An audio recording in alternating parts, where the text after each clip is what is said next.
दोस्तों, ईरान के लिए एक बहुत बड़ी खबर है और ये बड़ी खबर ज़ाहिर सी बात है कि ईरान के लिए अगर ये बड़ी खबर है तो ज़ाहिर है कि अमेरिका के लिए एक बहुत बड़ा धचका है। अब वो क्या है आपको ये बता दें। जिस तरह से ईरान और अमेरिका के बीच जो अभी टसल चल रहा है, इसमें ईरान को चीन और साथ ही साथ रशिया का बहुत बड़ा साथ मिला है। और एक बार फिर से रशिया ने किस तरह से ईरान की हिमायत का ऐलान किया, ये आपको बताते हैं। दरअसल व्लादिमीर पुतिन ने ईरान की खुद मुख्तारी, कौमी मफादात और सलामती के तहफ़्फ़ुज़ की मुकम्मल हिमायत का इरादा किया है, यानी कि पूरी तरह से सपोर्ट करने को फिर से उन्होंने दोहराया है।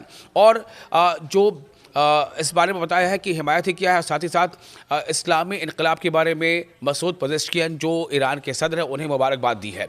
ईरान और अमेरिका के दरमियान ओमान में मस्कत के दारुल-हुकूमत ओमान में बिलवास्ता जौहरी मुज़ाकरात हुए, यानी डायलॉग्स हुए, जबकि खित्ते में अमरीकी फ़ौजी मौजूदगी में इजाफे से कशीदगी बढ़ी है। अमन की हामी तंजीमों ने खबरदार किया है कि मज़ीद तसादुम तबाहकुन होगा, ख़ास तौर पर जून 2025 में इसराइल के हमलों और 12 रोज़ा जंग के पस मंज़र में जिस तरह से ईरान ने इसराइल को नाको चने चबा दिया था। दोस्तों, मैं हूं विशाल और आप देख रहे हैं सोशल मीडिया प्लेटफॉर्म न्यूज़ 18 का।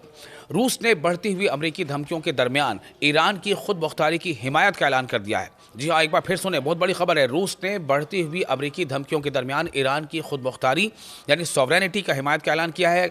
और साथ ही व्लादिमीर पुतिन ने कहा है कि रूस ईरान की खुद मुख्तारी और कौमी मफादात यानी नेशनल इंटरेस्ट के तहफ़्फ़ुज़ यानी उसे प्रोटेक्ट करने की कोशिशों की हिमायत करता है, खुसूसन ऐसे वक्त में जब अमेरिका की जानिब से दबाव और धमकियां बढ़ रही हैं।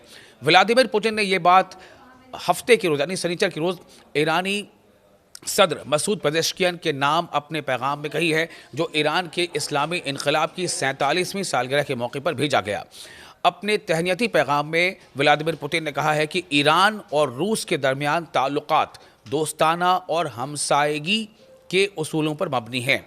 उनका मजीद कहना था कि मौजूदा पेचीदा बैनुल-अक़वामी हालात यानी इंटरनेशनल अफेयर्स में रूस ईरान की खुद मुख्तारी यानी सॉवरेनिटी, संप्रभुता, जायद मफादात और कौमी सलामती यानी नेशनल सॉलिडारिटी के तहफ़्फ़ुज़ की कोशिशों की भरपूर हिमायत करता है।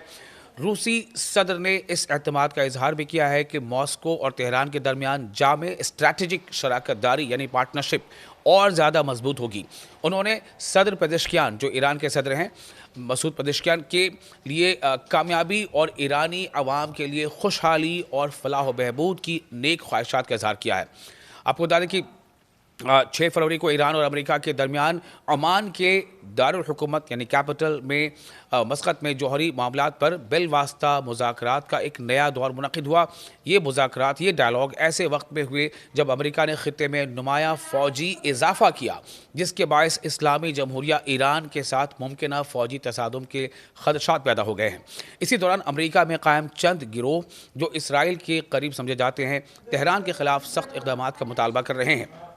ताहम अमन के हामी तंजीमों ने यानी जो पीस लविंग ऑर्गेनाइजेशंस है, उन्होंने खबरदार किया है, वार्निंग दी है कि एक और महाज आराई तबाहकुन साबित हो सकती है। और इन्होंने जून 2025 में होने वाली 12 रोज़ा जंग को इसकी वाज़ेह मिसाल करार दिया है। आपको ये भी बताना अहम होगा कि इसराइल ने 13 जून 2025 को ईरान के शहरी, फ़ौजी और जौहरी मकामात पर हमले शुरू किए, जिनकी इब्तदाई घंटों में आला फ़ौजी कमांडर और जौहरी साइंसदान हलाक भी हुए थे।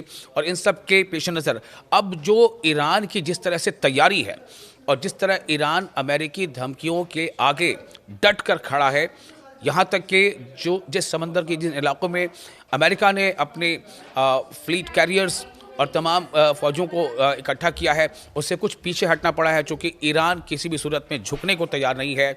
और अब जैसे जैसे वक्त गुजर रहा है, ईरान के जो सपोर्टिव कंट्रीज़ हैं, ईरान की हिमायत में, उनके सपोर्ट में जो देश हैं, चाहे वो चाइना हो या रशिया हो, ये अब खुलकर बोलने लगे हैं। और वो साफ साफ ये इशारा दे रहे हैं कि ईरान के साथ किसी भी तरह की ऐसी कार्रवाई जो जंग जैसी कार्रवाई हो, उसका खुलकर ये दोनों मुल्क यानी ईरान के साथ साथ चीन और रशिया न सिर्फ ये कि ईरान की मदद कर रहे हैं, बल्कि ईरान के हक़ में अब बुलंद बाग बुलंद आवाज़ में बातें भी कर रहे हैं। और सिर्फ ये किसी अहलकार या किसी छोटे अफसर या किसी छोटे कारकुन या किसी डिप्लोमेट के नहीं, बल्कि सीधे व्लादिमीर पुतिन का यह पैगाम है। और इसी तरह के पैगाम कई बार शी जिनपिंग की तरफ से भी, चाइना की तरफ से आ चुका है। तो ये खबर, ये मौका कहीं ना कहीं ईरान के लिए तो बहुत बेहतर है ही, और इसी के साथ साथ ये अमेरिका के लिए किसी बहुत बड़ी चुनौती से कम नहीं है।